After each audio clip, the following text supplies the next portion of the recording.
I'm going to show you how to make these adorable little monster cakes in less than 10 minutes with just 4 ingredients.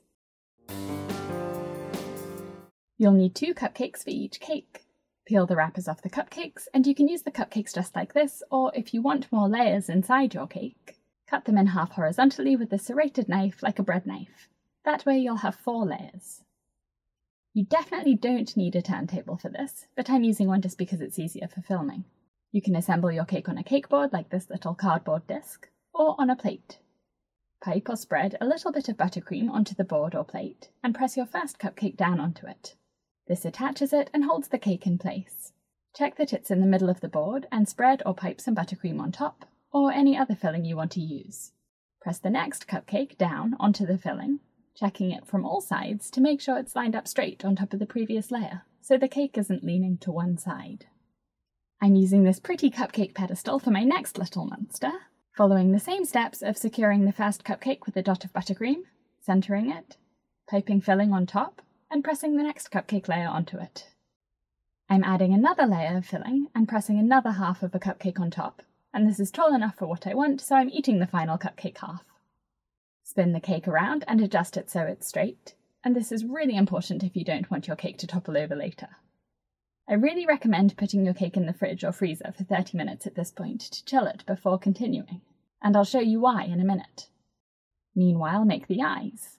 All you'll need is 1 marshmallow and 2 chocolate chips, and a pair of scissors. Cut both ends off the marshmallow, thin enough so the eyes won't bulge out of the monster, but thick enough so that you can lift it up and work with it. Use the end of a scissor blade, or you can use a sharp knife, to poke a hole in the middle of the marshmallow circles, or wherever you want the eyeball to be. Then poke the tip of a chocolate chip into the hole so that the flat base of the chocolate chip becomes the eyeball. It will stick out now because it has nothing to grip onto, but when you attach it to the cake later, it will flatten. If you want the eyes to be smaller, you can use mini marshmallows, or use the end of a piping tip like a cookie cutter, cutting a smaller circle out. Poke a hole in each marshmallow and press a chocolate chip into it. These will look really cute in a few minutes. Colour some frosting, about a cup for each monster, and I use gel food colours to get really bright colours because they're much more concentrated than liquid colours, so they won't make your frosting too runny. If you're enjoying this tutorial, please click the thumbs up button to like it, and subscribe to my YouTube channel for a new cake decorating tutorial every week. Once your layers are cold, cover the cake in a thin layer of frosting. This is called a crumb coat, and its purpose is to trap any crumbs that come off the cake, so that they stay in this layer of frosting and don't get into the final layer of frosting. The other purpose is to lock the moisture into the cake, so you need to completely cover the cake up with this layer of frosting, all the way down to the very bottom of the cake. This is especially important if you're piping on your final layer of frosting, which we're going to do for 2 of these 3 monsters, because piped frosting doesn't completely cover up the cake, so if you don't do a crumb coat, the cake will be exposed and it will dry out. Smooth the frosting as much as you like. We're going to frost over it, so it doesn't need to be very neat. Now I'll show you why I recommend chilling your cake before you frost it with the crumb coat. I didn't chill this cake, and you can see that as I'm trying to spread the frosting onto the cake is wobbling from side to side, and I have to hold it in place so that it doesn't fall over. That's because cakes are much softer at room temperature than when they're cold, so the pressure from the spatula pushes the cake sideways. Also, the dot of buttercream at the bottom of the cake, and the filling in between the layers, is at room temperature for this cake, which means it's soft and slippery. If you chill the cake, the buttercream sets and holds the cake layers still, so they won't slide around.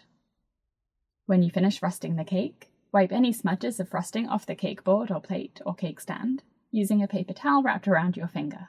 I like to put my cake in the fridge or freezer while I prepare my piping bag, to set the crumb coat, to make frosting over it easier and neater. If you want to pipe the frosting onto your monster cake, I'm going to show you 2 different methods using 2 different tips. This first one is a number 102 petal tip for my orange monster. Drop the piping tip into a piping bag, and drop the piping bag into a glass, folding it over the rim of the glass before you fill it with buttercream. This keeps the top of the piping bag clean so you won't get frosting all over your hands. Spoon the frosting into the bag and then unfold the bag from the glass, and push the frosting down to the end of the bag. There's a wide end and a narrow end on this tip, and you need to keep the wider end pressed against the cake as you pipe.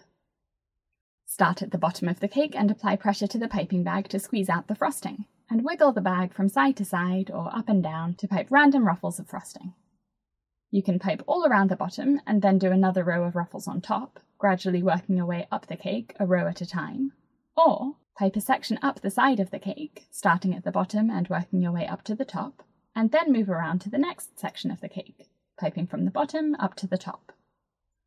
It doesn't matter which way you do it, but what's important is that you always start at the bottom of the cake, because if you pipe from the top to the bottom, when you get down to the bottom it will be really difficult to angle the piping bag to pipe ruffles over the bottom section of the cake, because the cake board or plate will be in the way.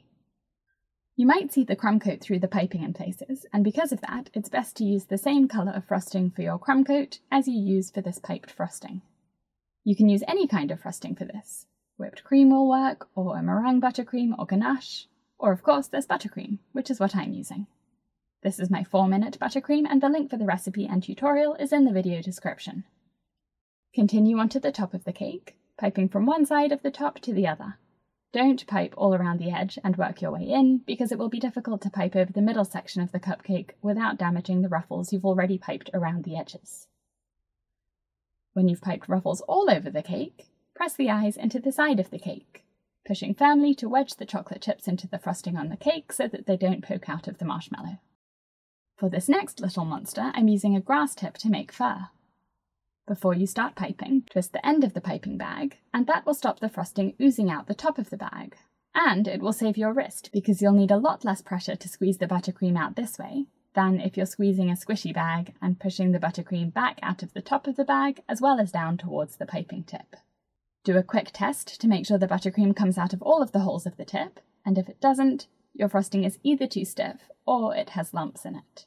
I have a tutorial troubleshooting 25 questions about buttercream like lumps and consistency, and the link is in the video description. Start just above the bottom of the cake, squeezing the frosting out, and after it attaches to the cake, flick your wrist downwards to pull the strings of buttercream down and release your pressure on the bag as you pull it away from the cake to leave neat ends to the strings.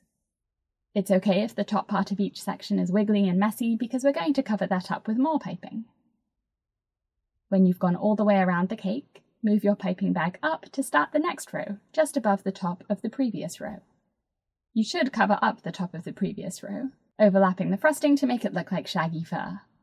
If the top of the piping sticks out a lot from the cake, or if you're worried about it sliding down the cake because it's hot outside, it's a good idea to press it gently into the cake, using the back of a spoon or an offset spatula, swiping upwards to smooth the top of the piping out, and also press it against the cake so it's more secure and stable. I love both of these piping techniques for these monsters because you can't mess it up. The styles are whimsical and messy, so you can have fun with them, instead of concentrating on lining things up perfectly or replicating a precise motion. Pipe all the way up the sides of the cake and continue onto the top of the cake, piping all the way to the centre of the top. Press the eyes into the frosting straight away while the frosting is still soft, so the eyes will stick to it. If you don't have any piping bags or piping tips, or you just don't want to pipe, a simple way to frost these monsters is just to spread buttercream all over the cake, and it's a good idea to do a crumb coat first, to trap in any of the crumbs like I talked about earlier, and then let this coat set, either in the fridge for 30 minutes or at room temperature for an hour, and then spread another coat of frosting over the top, and this will be your final coat. Make sure you cover the monster completely all the way from the top to the bottom of the cake, and then you can smooth it out a little bit if you like with your offset spatula or a frosting smoother, and then use the back of a spoon or an offset spatula, and push it against the frosting and then pull it away, and that will make little peaks on the buttercream, which look like messy fur. This is another technique you can really have fun with because you're not aiming for anything neat and orderly. And there they are! Cute little monster cakes using only 4 ingredients: cupcakes, frosting, a marshmallow, and chocolate chips.